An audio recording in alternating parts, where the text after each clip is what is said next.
Hi guys, welcome to my channel all about food. My name is Sayali Habde and today's video is going to be on a normal Sunday meal.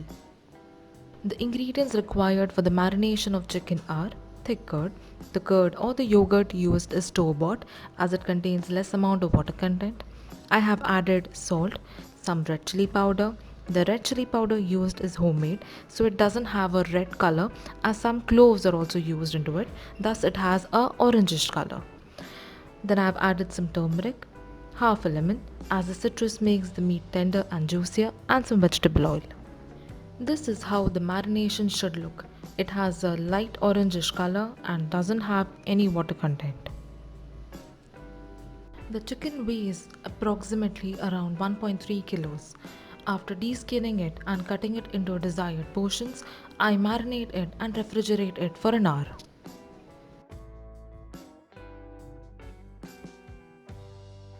Now, as the chicken rests in the fridge, I make some simple Maharashtrian chicken masala. The masala is very simple and creates a body for the curry. The ingredients required for the masala are onions, flesh of coconut, fresh ginger, and cloves of garlic. The ratio of onion to the coconut is 2:1. We also require coriander or cilantro for garnish and one chopped onion for the curry. In the handi, I make chicken curry and in the kadhai, I make the masala. Well, in both the utensils, I add some oil and allow it to heat.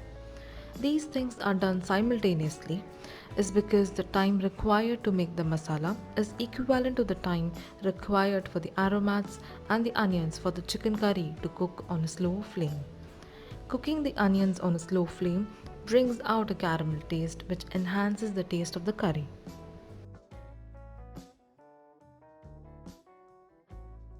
As the oil is heated in the handi, I add some bay leaves, 4 cloves, and 4 black peppercorns, whereas in the kadhai I add the sliced onions.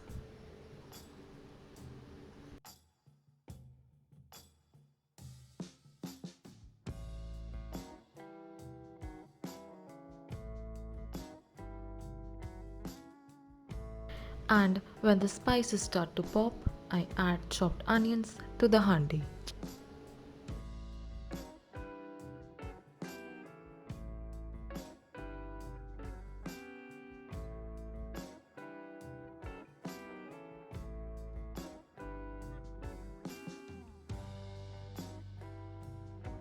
As the sliced onion gets caramelized, transfer it to a mixer jar.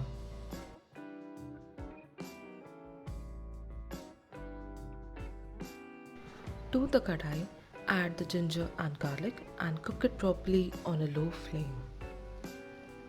Add salt to the onions as it accelerates the caramelization process. Give it a good mix. Add little oil to the ginger and garlic so it doesn't stick to the kadhai and cooks properly. Transfer the ginger and garlic to the mixer jar. Add coconut to the kadhai and cook it properly.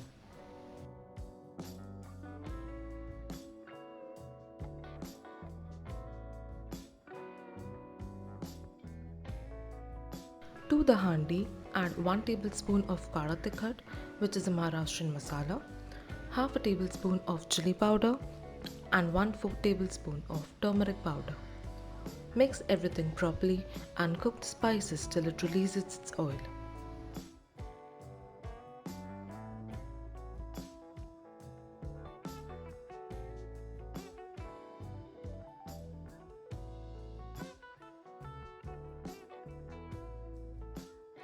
Once the coconut is toasted, transfer it to the mixer jar and blend the mixture by adding sufficient water.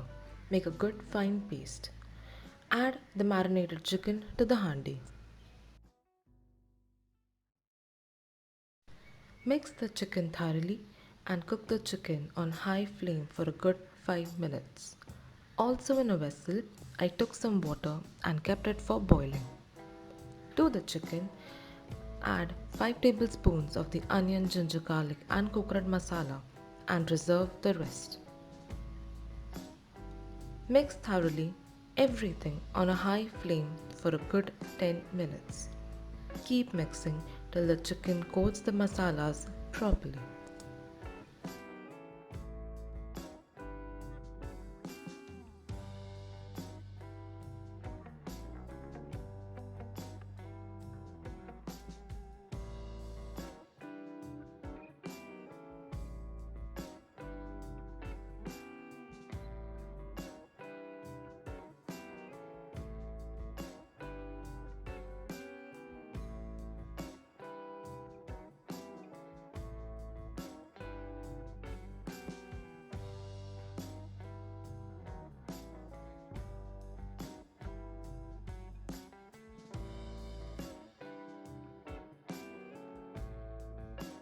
To the chicken, add the boiling water.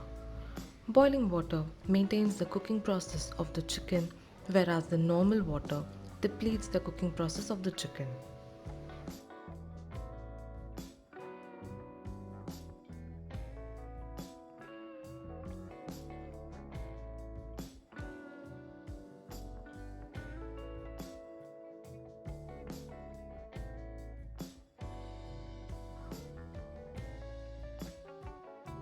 I transfer the chicken on the other range on a slow flame and cover it with the lid.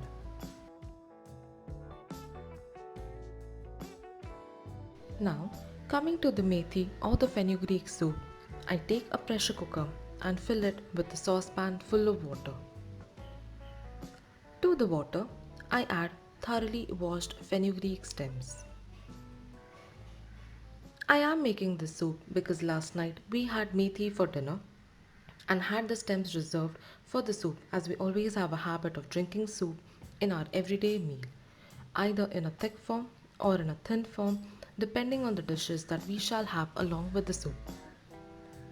You can also call this soup as a flavored stock, as it is flavored with chili, radish, carrots, and salt. This soup acts as a palate cleanser and can be drank half an hour before the meal, as it fills the stomach and suffices hunger for at least half an hour. Again, a saucepan full of water is added. I close the lid of the pressure cooker and allow it to cook. Now, on to the jeera rice, which is also called as cumin rice.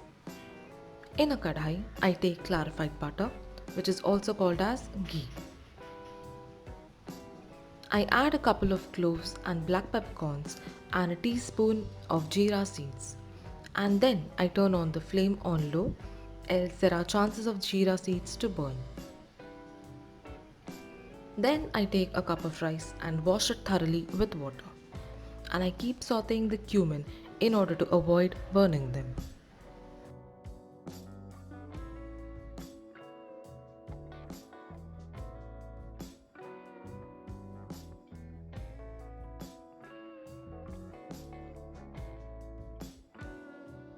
Well, to the cumin seeds, add the washed rice and mix it properly. Now, to the rice, add twice the quantity of water. The water used is at room temperature.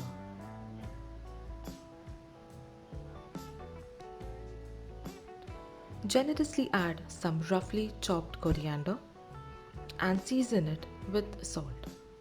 Now, cover it with a lid and cook the cumin rice on a low temperature for a minimum of 20 minutes.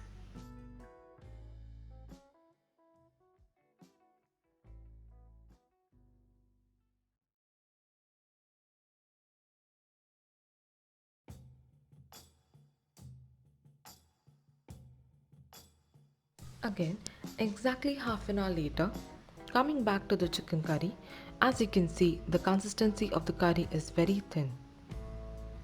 To that, I add the remaining masala to the chicken in order to get a good body to the curry and give it a good mix.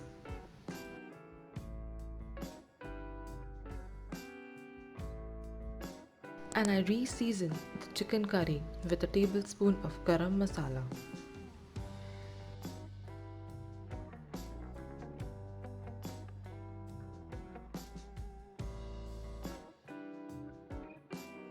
After adding the garam masala, I add a teaspoon of Kashmiri lal chili powder to obtain a good color to the curry, some red chili powder, some kara tikhat and a dash of turmeric, and mix it thoroughly.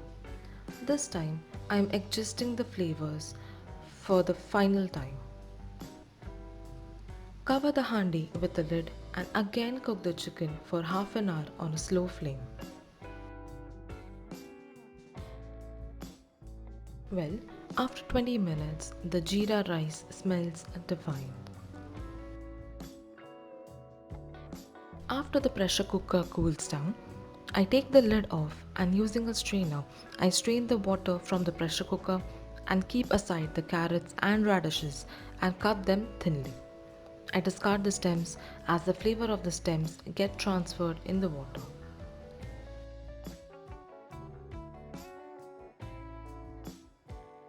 Now, to the soup, I add the carrots and the radishes and season it with salt and crushed black pepper.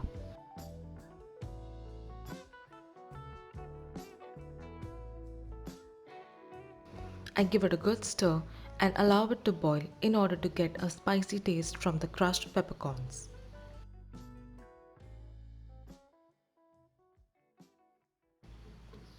Once the soup comes to a boil, I turn off the gas and squeeze half a lemon for a tangy taste. If the lemon is added while the gas is on, it gives a bitter taste to the soup.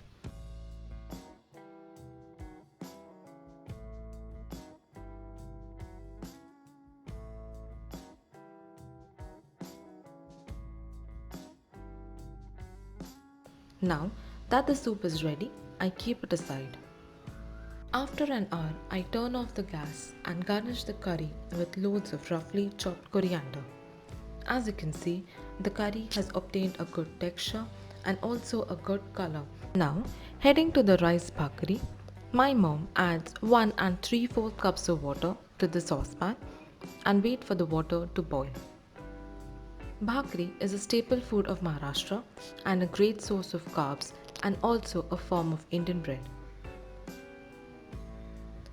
After the water comes to a boil, she adds 2 cups of rice flour and just lightly mixes it so that the flour absorbs all the water. This technique makes the bhakri super soft. This technique is also called as ukad.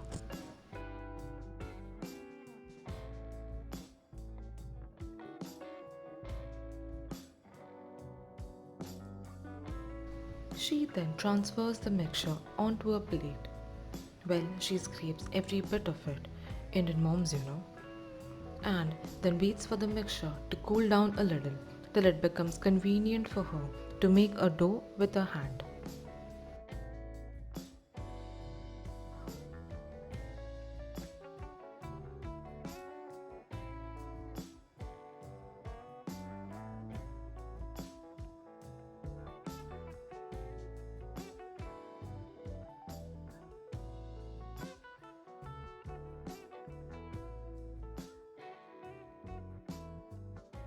Once the mixture cools down a little, with some water, she starts kneading the mixture till a dough is formed. There is no such proportion for the water that is required for the kneading. It depends on the quality of the rice flour. Well, as you can see, a dough is getting formed. Well, this dough is not seasoned with salt as it is not that necessary as the bhakri is not eaten as it is. You always dunk the bhakri in the chicken curry which is already so flavorful.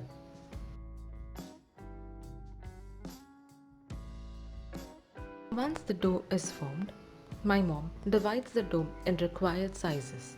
This recipe usually makes around 6 to 7 bhakris.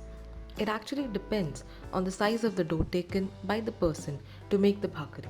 It can also make 8 to 10 bhakris. Take the flat, thick, dish-shaped dough and roll it using a rolling pin on a chakla or a pole part or your kitchen platform. Apply generous amount of rice flour so that the dough doesn't stick to the surface. While my mother is doing that, she also turns the flame on high and places the griddle. Once the bhakri is rolled out, she firmly places it on a griddle and generously applies water on top surface of the bhakri in order to avoid drying of the bhakri. While the first bhakri is getting half cooked, she makes another bhakri. Well, using a spatula, she flips the bhakri. Once the bhakri is flipped, she cooks the flip side completely or until you see the brown spots on the bhakri.